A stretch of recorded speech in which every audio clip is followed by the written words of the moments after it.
We are MythVision. Welcome back to MythVision Podcast. I'm your host, Derek Lambert. I have Cheyanne Summers joining me again today. How are you? Good. How are you? It's been a minute. It has. It's been a minute. I hope you're doing okay. I am. A lot of life changes have happened recently, but when do they not? So, You know, the one I saw someone have there was a poster on the wall. Where was I? They just said, like, if there's one thing I learned about life is it keeps going on. And that's keeps changing. People come and go.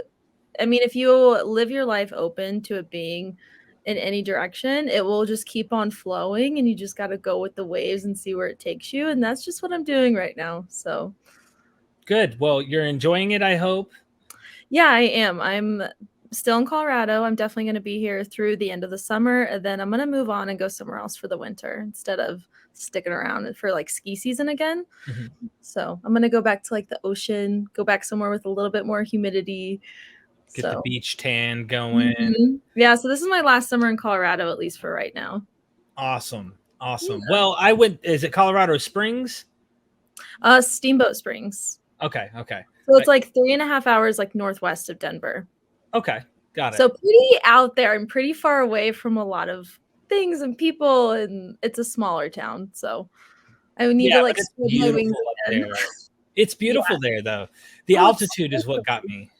Mm-hmm. Yeah. And like in the summer, the wildflowers, everyone's floating on the river. The community is awesome here.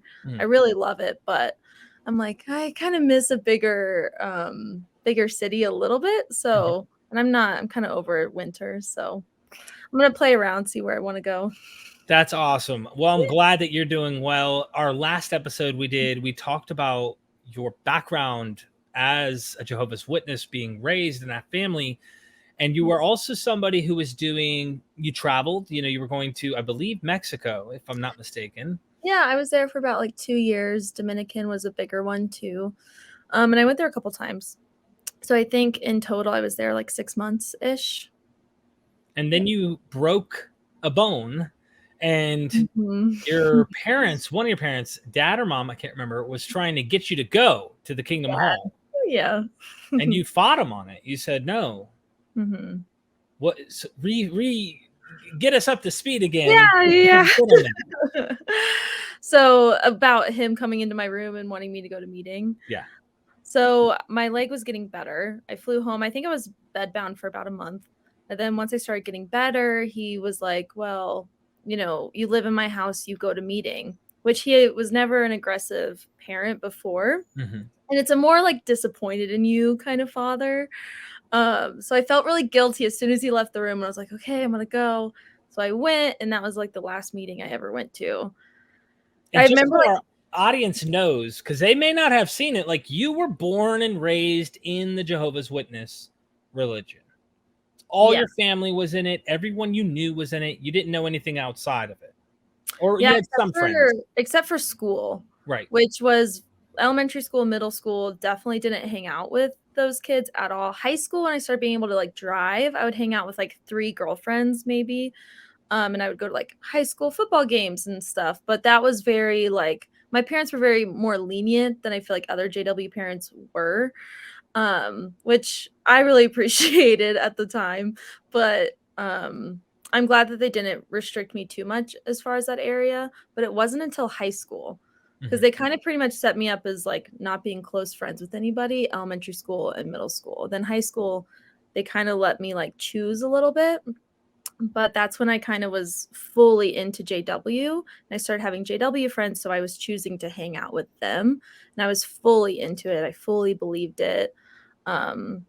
So it's only a few friends from high school that I'm still like in touch with. But other than that, no one from my childhood is in my life, which is a pretty crazy idea. And that's why it is hard to kind of acclimate to the idea of people will come and go.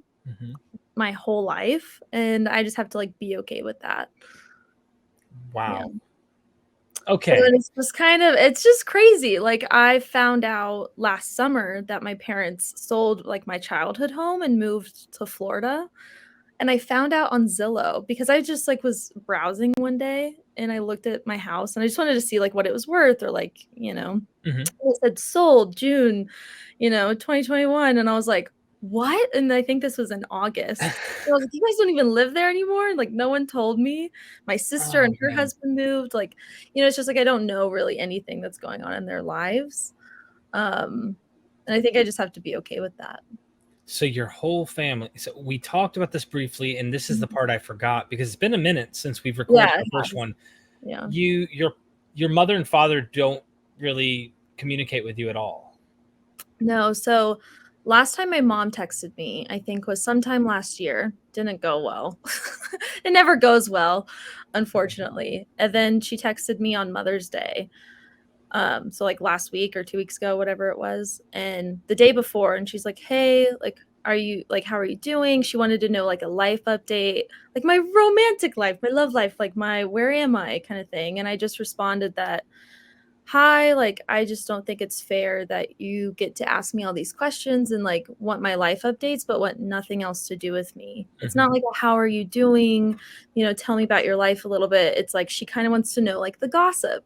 It's like maybe tell other family members or just because she's nosy or something, I don't know, but it just doesn't feel right to me that they can ask whatever questions they want to me, but I'm not allowed to know anything about them. So yeah, one way street. Are they still kind of? They know not to even come at you about JW, or you're not even going to talk, right? Or do they? So her response to my response, saying, I don't think that's fair. She said, well, if you weren't spreading hate about JW, then it would be different. And I just try to remain as calm as possible, but just sort of, I said it's not hate, it's awareness. And this is why I started thinking about making videos again, because I chose when I made my videos on my channel and like I went on your podcast and John Cedar's podcast, I made the choice of choosing what I was fighting for and what I think is right over a relationship with my family. And I think like I had to like reaffirm that to her and reaffirm it to myself that any day I would love to talk to her. I would love to talk to any of my family members. But if it is a compromise of me not speaking my mind or speaking up as a person that has independent thinking, then it's not worth it to me. Because they're trying to like silence me, and it's just, I just don't think that's fair. It's part of the entire cult to silence. Yeah, it's just unbelievable still. Because they said like I made their faith stronger. And it's just so hard for me for like things that are going on in the world right now. I'm like, how do you not care? It just blows my mind, really. So, it's kind of also hearing other people's voices in my life being like, oh, you should reach out to your parents. Like, they're going to want to talk to you one day. Like, they'll be back in your life one day. And it's like, I have to reassure other people that like, I'm okay. Like, sometimes I'm not okay. It's still like a process at times, but most of the time, like, I'm okay with it. I've made my peace with it. And it's sort of, I don't know. Yeah, it's sad is what it is. It's sad. I imagine, and I'm sorry that you're going through this. And I know that there's thousands of people who are going through the same thing after COVID. There are so many people who lost interest. I just recently interviewed ex-JW thinker JT and Lady C. They've got like a little YouTube channel. Yeah. And they're a hoot. I mean, I always have a blast with them. And they were talking about how, at first everyone's suit and tie, putting on their bow, getting in front of the webcam, all ready for Kingdom Hall. And like at the end, this is exactly what everyone's doing right here. Let me give you a perfect example here. Let me see if I can do it right here. This right here, literally, like just sitting. Exactly. You don't see them. They're just they're not. I see what you mean. Okay. They're not dressed up. They're in their underwear. They're sitting there just being present, but they're not there. And so COVID did a lot to, I think, damage the cult. And so I'm sorry that you have to go through that. I bet you wish you could just talk to your mom. Like, I'm saying like mom without the baggage. Like just mom, like mom, let me give you an update. I know what love feels like. I know what beauty looks like. I've seen a lot of the world. Like I've this, I've that. You know what I mean? Like, Yeah, and it's just something of like, I told her too at the end of the conversation in a very like as nicely as I could without like having an attitude about it because like, I feel so passionately about things that are going on right now. And I'm like, Mom, like I know deep down, like, how do you not, I don't know, just how do you not have a voice about these things? Like, how do you not have an opinion? Mhm. And I just told her at the end, like, I just don't think it's productive for us to talk. And I would just rather her just not reach out at all than reach out and be hateful or be negative because it's just, it gets us nowhere. Right. And it's only going to like damage our relationship even further if she were to. And I said, you're always welcome in my life. You will always be welcome in my life. But that's something for you to decide if you want. And my only boundary with that is if you do come into my life, we need to have healthy boundaries and like know what to talk about, what not to talk about. And she just, kind of said bye after that, which is fine. But yeah, I don't know, because I asked about my sister, like last time we had talked, so last year. I She said, so was younger and she's protected. yeah, she's well, she's older. She's 4 years older. Oh, I thought this was okay. Okay. Yeah, so she moved to Florida with my parents and her husband. And so I just texted my mom when I found that out and I said, "What happened to Haley? Where did she go?" And she shamed me essentially for asking about my sister. And I just see the hypocrisy in it all and, I know that they've all moved on with their lives and that's fine and I need to move on with my life. Um but it's hard when you hear people be like, "Oh, they're going to come back in your life like, Right.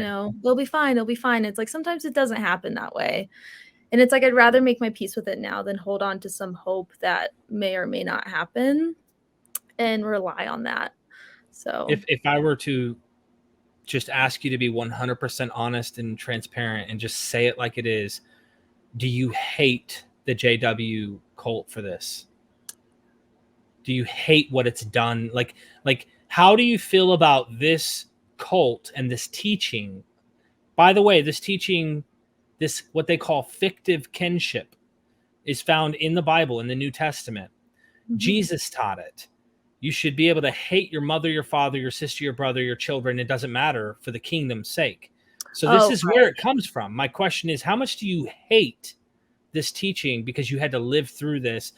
right. You see what I'm saying? Do you have It's animosity? it's more so despicable of the people that run the organization and people that know that it's wrong, know what it's doing to families, and still continue to take advantage of people, whether it's people in desperation of finances, community, grief. It's like they're taking advantage of all these people. I more so feel hatred maybe towards like the governing body. Like it's just, I think of them as just disgusting, really. And I hate what they've done to my family. So like I guess I do hate the teaching, but in a way that's more so it's disappointing, it's despicable, and it's gonna bite them in the ass one day, and I hope it's soon, but Mhm. I don't know how soon that's gonna be, Yeah. And it's just there's a whole lot of things going on in the world that I definitely do not love that are out of my control, and that's one of them. And it's just like as much as I wish that they would wake up, I don't know if they ever will. And it boggles my mind, you know what I mean? That like with all these things going on, the JW community and the governing body twists it as into their story. They make a narrative of it of, oh, this is actually good for us, or like Mhm. this is actually coming to an end. And that was what really gets me. So, that's why I honestly hated, COVID happening. Well, like, obviously, I hate COVID happening, but, like, Right, right, all these world issues going on because it's only giving JWs further ammunition to say, "The world is going downhill," like, "You don't need to be voting because it's going downhill anyway," "You don't need a voice, God will take care of it, just right. pray about it." And it's like, that just will get us absolutely nowhere, and Right. it's just awful. Yeah, it's just I sad. agree. Yeah, that is ridiculous. So I must follow up with the update. I was reminded of something here too. We definitely might come back to family, but you were dating someone whose family was JW. Like, Mhm. like it didn't make any sense to me, right? Like, I'm like, oh my God, what are you doing? But was he serious about JWs? And like, what happened with that, if I may? This is TMI, Yeah, but it's like, okay. Yeah, I'm fine with that. One of my next videos is actually going to be about that whole relationship, and it was an amazing relationship. We were together for 3 years. We actually broke up. We separated a couple months ago. wow, So it's a little fresh and stuff, but we're still best friends. We're always going to be good. best friends, and still in each other's lives. Um, yeah, his parents, like, he left JW when he was 18. So I don't want to tell like his whole story because his whole story is like amazing, and Right. just I commend him a lot for his journey. But he's definitely never going back to JW either. He was never baptized too, so that's the difference between us. Is his parents still talk to him a little bit, and he's just because he was never baptized, he never made the commitment and broke that commitment, as to where they view me as I broke my commitment. Oh my gosh. This is So that's the crazy. biggest difference between our family lives. So his parents were like, that's a good loophole for them, is to say, well, he was never really baptized. And to them is the doctrine that if you're baptized, you're saved, like that makes you a child of God, or like what is the baptism to them? I think it's really just more so a dedication. Like, I dedicate my life to serving you. I dedicate my life to serving Jehovah, and to like observing your religion, like your organization. So, and like Did you ever whatever, meet being his committed to the parents? organization. I did one time, yeah, How and did that go? I mean, it was my first time being around an elder after leaving JW. And so it was really brief. I met his father, and his dad just came at me hard, like, immediately. And he's like, "Well, you know that, like, I want him to start going back to meetings. I want him, like, I want you to be a good influence. I know you want to go back too." Like, because his dad knows Oh elders that I grew up with. Like, everyone's connected. They're no. a state apart, right? Like, they know everybody. Oh gosh. And yeah, and, he said I told him, he's like, "So are you gonna go back to meetings?" And I said, this is like 3 years ago, and I was like, "Well, I'm actually thinking about writing my disassociation letter." And he said, "Well, you know that if you do that, we cannot talk to you or have communication with you guys at all." And I was like, it was just he was just coming at me hard. I felt this, like, elderly, older man presence just being, like, trying to control me, tell me what to do, and Yeah. I was getting angry. You were so uncomfortable though, I was weren't so you? I was just mad, really. I just, I'm trying to get it together because it's, like, his parents. Yeah. And then his mom comes outside and, like, we briefly chat, and it's over. And as we're leaving, I was just like, "I don't wanna be around your parents again." And he was like, "Yeah, I totally get it." Because he's not super close with them either. Right. But it was very hard, definitely, being in a relationship where both of us don't have any family out. So we were definitely trauma bonded a little bit, and just like best friends, and like we know what each other like been through, and we knew definitions. We knew words that are only really associated with JW, Right. that just like most friends, like if we say certain words, like they just don't know what we're talking about. So it was nice that we had that understanding with each other for sure. Wow. This is Yeah. it's wild. Every ex-cult member that I've ever like talked to, they all have a very similar issue in the relationships with others after leaving that are in it. The cults don't permit. They don't allow that relationship to continue. And JWs, Mormons, Scientology, like especially Scientology, that one's bad. But That uh, one blows my mind too. I remember watching it while I was in JW, and I was just in my room, like, watching it on Hulu or whatever it's on with Leah Remini. And I think John Cena yes. ended up being on an episode Yeah, he too, did. or he was on the JW episode. Yep. But they have like their words and definitions were like so similar to JW. I'm like, they're just different words but same definitions. Yeah. And then it's like you see the pattern across, every cult like that. And it's interesting. It really is. Now that you've been separated from the cult for so long, Yeah. have you like actively seen any changes in the world based on your your experience with the JWs? Have you heard anything that's changed in your world, or you've been like completely separated and not really paid attention to it? Like things changing in JW world? Yeah, like anything you've heard through the grapevine? Maybe like socially, like it's always interesting to see like new people who leave and that Mhm. reach out to me, or like, that sort of thing. But as far as actual organization topics or changes, I only know, I guess, what I see on Reddit.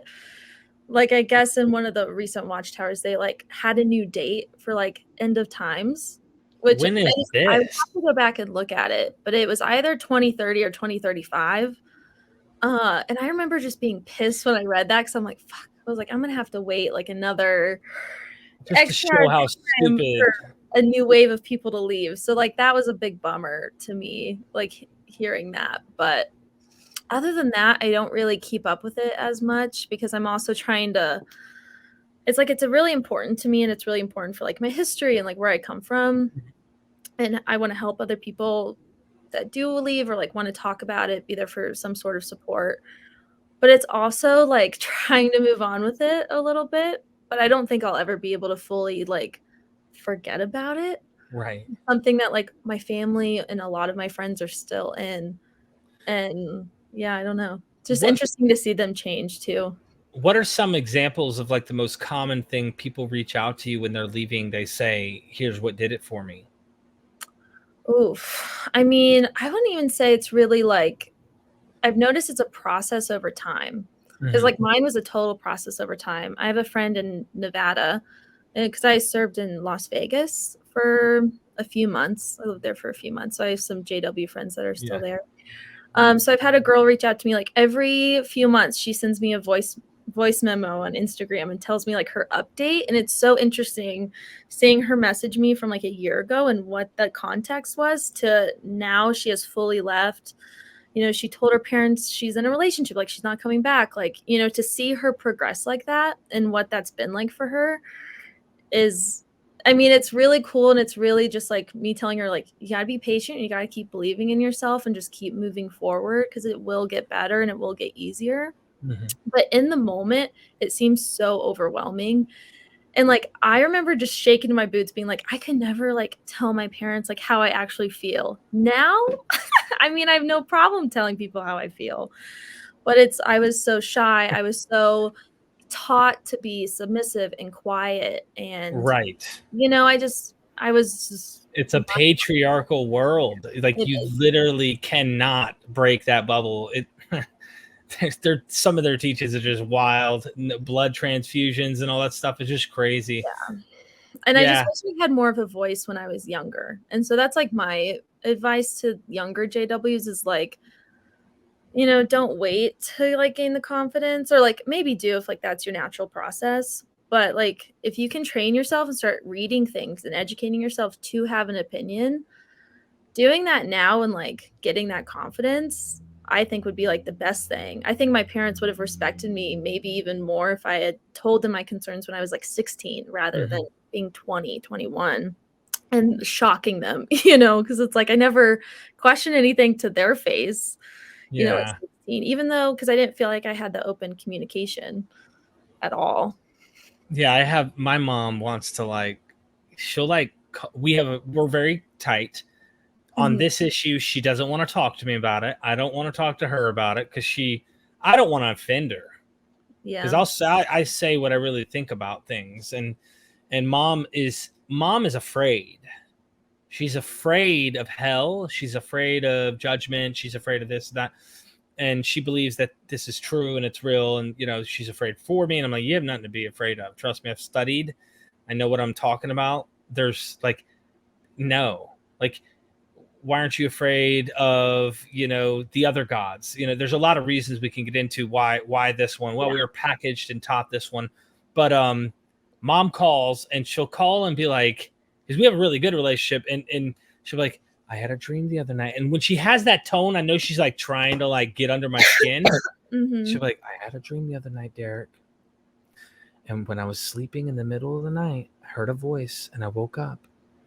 And I said, who is it? And he says, it's me. I am. And then she goes like this, who's I am, Derek? Like, mom, like, I know what you're trying to do here. And I'm like, I am is the claim of the Jesus said I am the true vine. I am this, I am that. But it's the idea that God, this notion comes from the Hebrew Bible. So she's like trying to like egg me on into this, like, Derek, this is real. Like, just remember, like, She wants to save you, kind of. Yeah, she wants to save me. And I'm like, Mom, I love you. She'll go, say a prayer right now, please. Just right in front of me, say a prayer. I'll say a prayer in front of her because it makes her feel good. Yeah. But it's like, it's not going to hurt me. Like, I don't care. You know, I'll say a prayer. You know, if you needed me to, I'll say a prayer with you. Like, I'll sit in a circle, hold your hands, whatever. I don't care. I was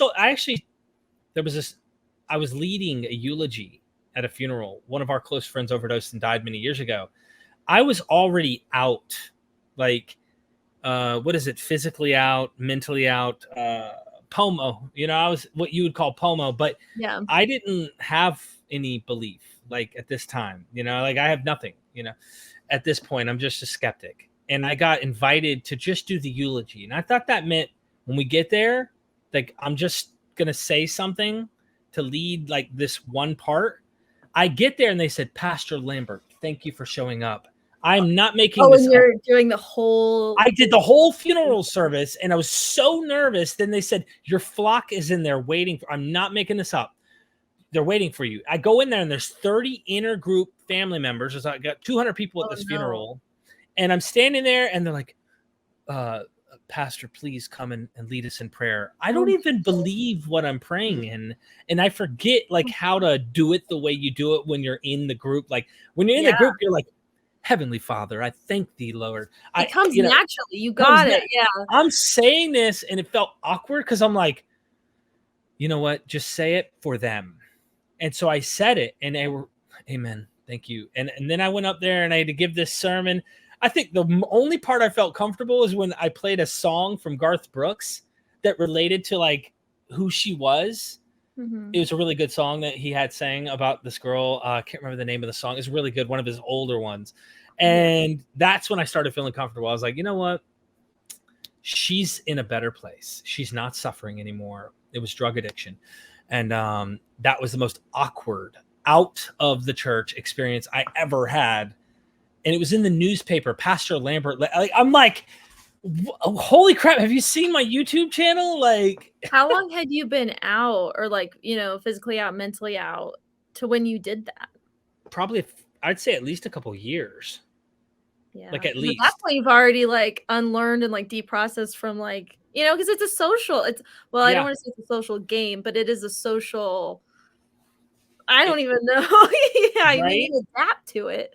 You know, it is. Once you're out of it, like, I can't imagine going back and being in a room full of 30, you know, JWs, and then having to kind of get myself in that mindset again after 2 years.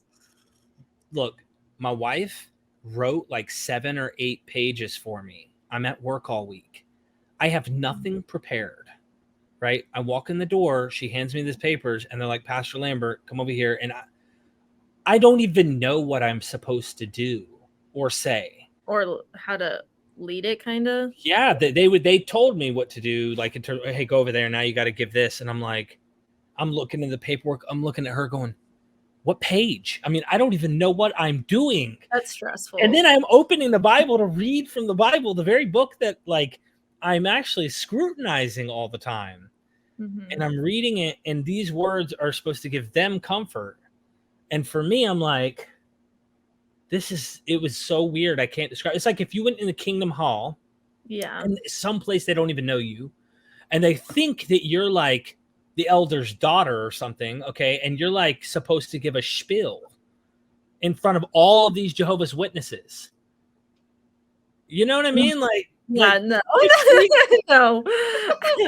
You know what's really awkward is I was at a diner here in town, and I was talking to my friend Audrey. We were having a conversation, and she also kind of grew up in, like, a mainstream Christian. Well, not grew up, actually. She chose it when she was like 18, did it for a couple years, and it was kind of culty. It was like in South Africa. Like, really interesting story. Oh, wow. Her and I've kind of bonded over that. And we were talking about JW stuff, and she said something like, I wish I could just punch those JWs right in their face. Like, 'cause she was getting really angry about something I told her. And she's the sweetest person ever. She's the sweetest human ever.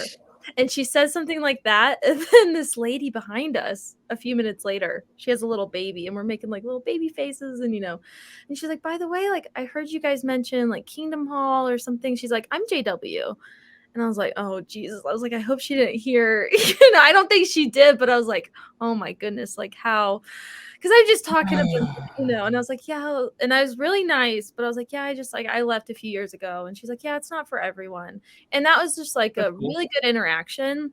Mm-hmm. And I think too, the JW community is just like the socialization's different. I think in every state I've noticed. As to where if I had moved to like Vegas or California and was JW, I think I maybe would have. I think I still would have left at some point, but I think I would have like Taking your a time. little bit longer because like they make it a lot easier for you to stay because they're a lot more chill. Right. And she wasn't preaching. Everybody's smoking out there. It's like, I know, yeah. it's all good. Exactly. She wasn't preachy or anything, but I was like, I'm like, oh yeah, they're everywhere. Absolutely, yeah. I think I think everything's heading in that direction, and things are just going to get more and more like that. So, let me ask you this: we're aiming at your future. I do want to do updates. We always want to touch base with you here at MythVision. What are your goals with it? Because right now you sound to me you're kind of drifting, right? You're like, I want to just live in the moment, right? To enjoy life. But as far as the JW content goes, or maybe your personal life, what do you envision for your future? I want to talk more about topics that are a little taboo, especially in the JW community. Mm-hmm. So, just kind of branching into, my ex-boyfriend, Ian, we had a polyamorous relationship for the last 6 months of our relationship. And a lot of that was really good. A lot of that was really like eye-opening. It was really, we're just both open-minded people. Right. And just wanted to see what that would be like, what that, and that's a very taboo topic.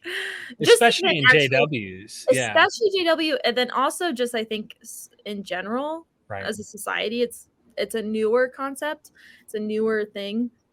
And I kind of want to talk about how like my experience was with that. And to where it kind of is along the lines of like going against a lot of JW ideals and then also going against just ideals as a society. Right. And, tradition, just tradition of like what is expected in relationships and how they must pan out, the good old, ways and how things should be and things. Yeah. I'm with you because it's much more than just religious. It's there. This is something too, like when you go back into ancient Greece and learn history, they were doing some wild stuff. Like you're kind of wondering like what happened to the good old days. Like they used to, now don't get me wrong, there's a lot of ridiculous, horrible stuff. Like we morality wise has evolved. Like we know like their young people aren't aware. We need to give people time to figure things out. But in those days, it wasn't uncommon for like a ruler or some man who has it figured out to take advantage of a little boy as his little servant for fun or whatever. Those are like boundaries. You got to know how to set lines and realize what is the best morality that you could paint for a picture for all humans. And something that you said about that, just my little insight, I didn't want to make this about that in the show, but it is an interesting point to put out. Like if you ask yourself the basic question, why do so many cheat? Like why is everybody cheating? Like serious, screw all, like forget everything you think and think you have the answers to. Just like, why do people cheat? Oh, they find other people attractive and interesting. Oh, so they just want to like connect with other people. Okay, so sorry. No, sorry, it popped up. Yeah, no, but if you take that, right, and then they have to lie about it. And then when they lie about it, they have to do more lies and do more, hiding things. And then people are angry. Like it destroys like the honest, just what it is. And if we understood us as humans better, instead of this, well, tradition says, I can't believe you cheated on me or you wanted to do that. What do you mean you can't believe I wanted to do that? Like humans do this. This is what humans do. And to fight that urge and resist, and that's been a struggle my whole life as a Christian, was that lust. And it was like, I'm a sinner and I'm this and that. And then I found out when I was dying from addiction, no, dude, you're a human, which is a primate, which is an evolved creature here, that is totally normal to feel that way and to think that way. And so don't hurt yourself, don't beat yourself, don't bully yourself in your mind and think you're a horrible individual because of these things. Anyway, Yeah. I'm preaching. No, I mean, I agreed. And it's also just after so many conversations together, it just got to the point of like, you know, if we set boundaries and rules and we do this in a way that's respectful to one another, like, why not give yourself a little bit of like ease with that, or exploring sexuality, or exploring just different people that you connect with. And I read a lot about like, you know, having a primary partner and like what that can look like while also having other partners. But it's a very delicate way of doing things. I definitely learned a lot from my experience doing it. For the first, like, so we did it for about 6 to 7 months, and we were just so in love. The first, like, still in that first time, that first 3 months that we had started that, it was a great experience. It was so fun. And then I think, you know, at the end of it, it just kind of started turning into like, I think we're a little bit ready. Like, we need to separate from each other, because we thought we were going to get married, and we thought, you know, we'd always talked about the future together and stuff. And then realizing like it's better to live in the now and focus on each other than get like bonded in this idea of the future, you know, and like not letting yourself be open to different possibilities in life. And like, I wanted that for him, he wanted that for me, and it just sort of ended, you know, but in a way that was really loving. Yeah. You know? So, and then it's like now with going forward, you know, it's like, I still think I could do poly. I think that you can definitely hold love for multiple people. But it's definitely a hard thing that your partner also has to be dedicated to and understand. And that's not super common yet. Anyway. So it's definitely a hard topic for sure. And it's an interesting one. So then it also, you know, how much do you want to be committed to a person, and like honor your primary partner, or just honor your partner in general, while also exploring yourself as a human. It's just, I mean, I've never, you know, I've been in marriage for 15 years, right? Those are things I've never explored in terms of that. But yeah, there's definitely like, I'm very open-minded to seeing how others would experience things of the world. It took me experiencing a little bit of the world and hearing other people's testimonies to understand, hold on, you mean to tell me not everyone is a Caucasian white alpha male raised by a Green Beret in the Special Forces who left Christianity? Like, you kind of realize everybody's a little different and does things different. And you should respect that. It's one of those things you gotta kind of learn. And if we think we figured out everything by now as humans, you're really shooting yourself in the foot. Like, there's a lot we don't. Yeah, it's also just like coming to terms with like, you're not special, I'm not special. Like, you know, like our stories are all special, but they're all like, everyone has a story, everyone has some sort of trauma, you know. And it's like finding people that you can either like bond with and talk with about it, and then also like learning from others' life experiences. And I wish like more people were just like open to that. Like, I wish JWs were just more like, you know, like, I don't agree with you, but I will listen to you. Because not a lot of JWs are like that. They're not open-minded because they're afraid of their mind being changed, I think. That brings it right back to like, your journey is, you're exploring the world that you never would have been able if you were in this cult, and it was damaging your life. And now you get to feel a freedom that you never felt. That doesn't mean everything in life is so good and everything's life is life. You know what I mean? Yeah, I definitely think like I have a good perspective about things usually. I mean, life can be really hard some days, but then other days it's like, you know, what am I really stressed about? I have a good job. I have a great like place to live. I have a great community. Like, at the end of the day, I really like am pretty privileged right now to not have a whole lot of stresses. And it's like, but I think I always had this anxiety growing up JW of like, the end's going to come any day. Socially, I have to be on my game all the time. It was like all these things going on inside of me that I was like constantly anxious. And then now leaving, it's like, okay, I mean, there's a whole different world of things to be anxious about, right? But like internally, like, I don't owe anyone anything anymore. And that just in and of itself just releases a whole lot of anxiety. and that I don't have to hear opinions from my parents or my family members about my relationship or about the way I choose to go about it or anything like that. I don't have That to would have worry been about those. bad. That would have been like, can you imagine if if you were still pretending and then you ended up coming out and saying, "Hey, this is what I plan on doing," or something? Mhm. I They mean, would just tear you down. that would have probably been more of a shocker, wouldn't you say? If I hit them with, like, everything all at once. Right. They would not know what to do. They'd be like, "Are you No. kidding me? Under my roof? You've been doing what?" You know?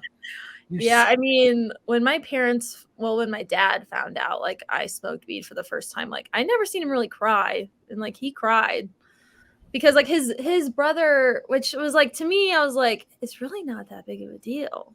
I think I was this is when I was still living under their roof when I was younger, Oh, okay, okay. and, like, I don't know, I think I did it, like I don't even think I got high, actually. I think I just did it Yeah. with, like, a friend, like, I don't even know, but they found out about it, and my dad was just he just thought I was going down the gutter immediately. Well, in his generation, they were taught this crap too, but And what about his brother?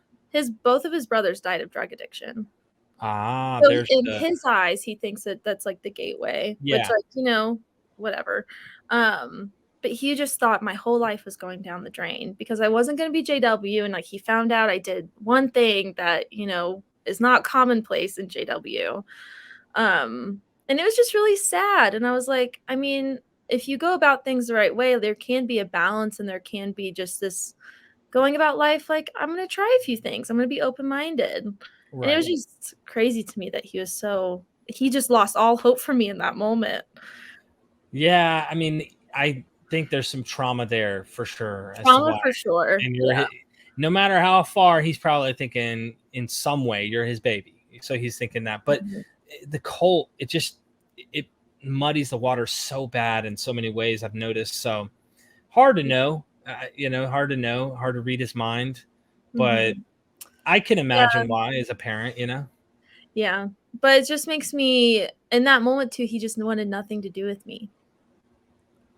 So it's just like, That's why give crazy. up though on your kid? Or like why, in his eyes, it was just like, well, there's nothing I can do, like that I was acting crazy. When I wasn't, it was just a little thing. So Yeah, it's just interesting. I get it. I do get it. Yeah. Well, like, Well, I don't know. I meet friends who have like they smoke weed with their parents or something. And I'm like, that's insane. I was like, my parents would never, right. like, but that's also not every parent.